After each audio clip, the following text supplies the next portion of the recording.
to the first part of a two-part series where we're going to be explaining to you how to build really easy no-dig beds.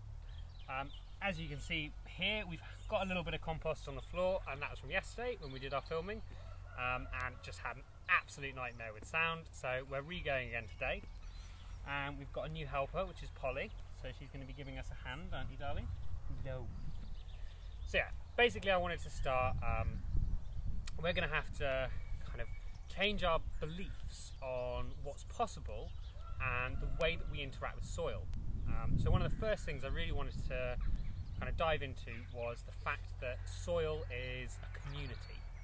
A lot of people think of it as kind of sand, clay, silt, you know, what kind of soil you've got. It's this inert element, when really it's this absolutely crazily diverse system that functions in such a complex way we're barely starting to get a grip on it. So for instance, in a teaspoon of healthy soil, there are more microbes than there are people on the planet. So for every handful of soil, you've got worlds upon worlds of life forms and different microbes, and they're interacting in really complex ways interacting in really complex ways that are going to actually assist plants' growth. So, you know, we can grow plants totally without soil. It's called hydroponics. I think they've even managed to get an organic certification on that now, using organic fertilizers. So you have something that looks identical to, say, a lettuce that's grown in an organic field. However, when you actually look at the chemical makeup and the constituents of that plant, they're going to be really different.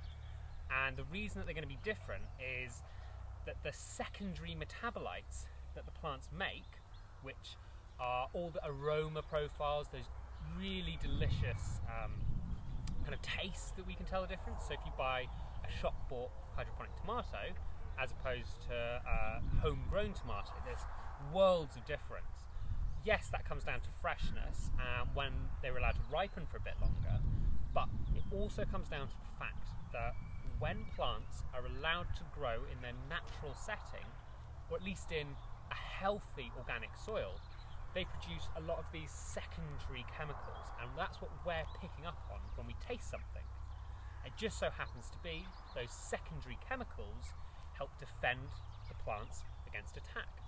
So by changing the way that we deal with soil, that we look at soil, and that we respect soil, we're actually going to end up growing way healthier plants.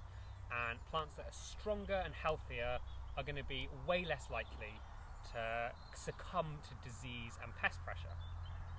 So by working with the soil, it's actually going to help you in the long run with your your growing, and it's going to stop this battle against nature so much. There's still going to be some pest pressure, don't get me wrong, but you're not going to have total wipeout like you would before. So that was the first belief I really wanted to shatter, was that soil is this dead, it's just kind of there, and we can do what we want to it with no consequences. There is a lot of consequences when it comes to how we work with soil and the things we do with it. So for instance, if you were to spray off an area with glyphosate, the glyphosate is going to stop the shiitake pathway in all the bacteria, and that means that it's going to stop them from being able to reproduce. And because the soil is a living system built up of hundreds and thousands of different kinds of bacteria and fungi, you're going to decrease the diversity. What we know from nature is that the higher the diversity, the more resilient an ecosystem is. When we think of an ecosystem, we often think of a rainforest or a big woodland, but actually it's kind of totally depends on how you magnify. I mean, there's ecosystems living on our hands, on our eyebrows, and there's this fascinating, amazing, abundant ecosystem in our soil. So the way we work with that is going to alter, just like if you come into a rainforest and you cut it all down, it changes the ecosystem. It's still alive, there is still life there, very difficult to totally kill everything, but we don't have this diversity, and because we don't have the diversity, we don't have the resilience. So one of the main ways that we are different, and this method that I'm going to show you is totally different to how traditional horticulture goes about it, is we don't dig. So when you dig the soil, first of all, you're going to be killing a lot of the earthworms. You're going to be breaking apart the natural structure. And the natural structure of the soil is what gives it its aeration. There's lots of little pockets where water can go, where air can go, and these are called micro or macro pockets. And depending on the size, depending on the function, we want lots of these little pockets, and they're created by all the different microbes in the soil, and they're also created by fungi. Now fungi kind of let off this chemical or compound called globulin, and it binds together soil particles. So when we dig the soil, we break up this community, and some of the first things to vanish are the fungal partners that are growing all through the soil. Now, about 95% of all plants on land, so the grass, the lettuce, the parsley, admittedly cruciferous plants like kale, broccoli, rocket,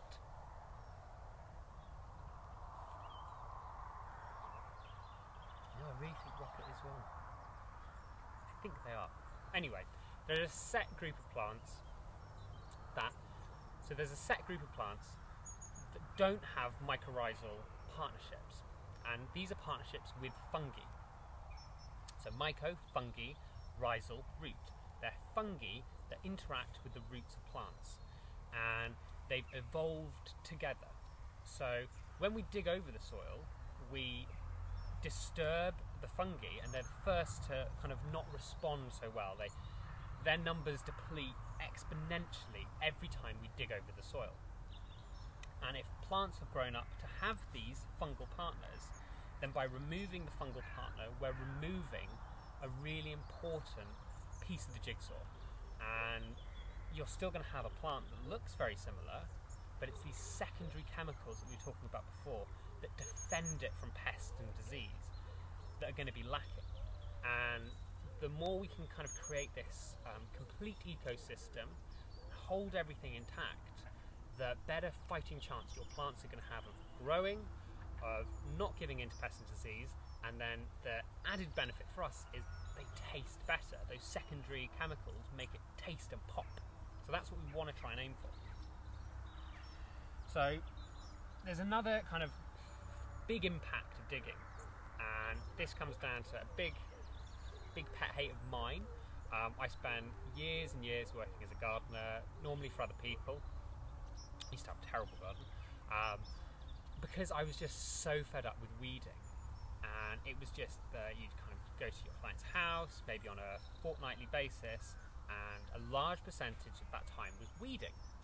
And we would dig over the ground, pull out all the roots, and some more weeds would come through. And especially if you've ever started a vegetable garden before, you know that you can, say this bed for instance, most people would come to this by taking off this top layer of turf and then double digging all of this. Underneath this layer there is what we call the seed bank. That seed bank has built up over time, and it's all the seeds that have been brought in by birds, that have come across in the wind, maybe on Polly when she's running through, it's fallen off her fur, and they've built up, and they're just sitting there waiting for their chance. At the moment, this grass is a really good cover crop, and they haven't had the chance to kind of explode into life.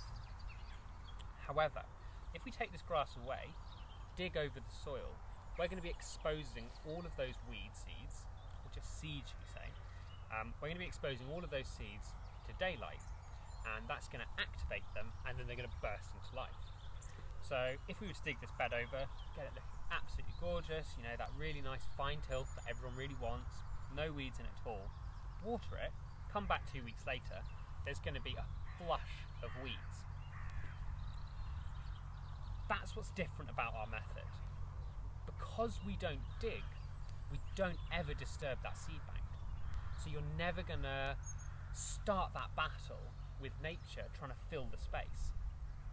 Nature doesn't really like bare soil, and it will try and always fill it with some sort of growing matter. That's why it's very rare to see just bare soil unless you're in a desert. So, you know, behind me here you can see there is some bare soil. These are lettuce that we've cut, you know, 4 or 5 harvests off at the end of last year. We left them in for a little bit of cover. We didn't get around to sowing a cover crop there. But soon we're going to be planting that really densely, and we're going to be covering the soil before nature has the chance to do that. But here, if we were to dig it over, boom, seeds come through, and you know, especially if you've planted straight away, you're going to have to be right. This is the beetroot seeds I planted. This is this weed, and there's going to be, you know, 10 or 12 different species of weeds coming through, trying to outcompete the crop that you've planted. So, just to recap, we've learnt that soil is alive and needs to be treated with respect. It's an ecosystem. Secondly, we've learnt that by not digging, we're not going to break up the fungi, which are really, really important for healthy plants. By not digging, we're also going to not disturb that weed bank, and there's not going to be this big flush of weeds. So these all sound great, but how do we get from this to this without digging? Well, the first step's really easy. Most of you have probably got a lawnmower, and that's all we're going to do. We cut this yesterday for the video, but like I said, the sound was terrible, so we've gone again. So I'm going to run the lawnmower over this again, just for the sake of the video. You want to get it super, super low. So the very lowest setting, tilt the mower back, start it up, drop it down, and admittedly, it's probably not great for them. You are cutting a little bit of soil as well, but you know, honestly, for what we get out of it, it's so worth it. We've done all the beds behind me with the mower, still running absolutely fine. I've sharpened the blades a couple of times, that's all. So I'm going to get on with that, and then we'll come back for part 2 of the video when I'm going to show you how to actually go about this. Cheers!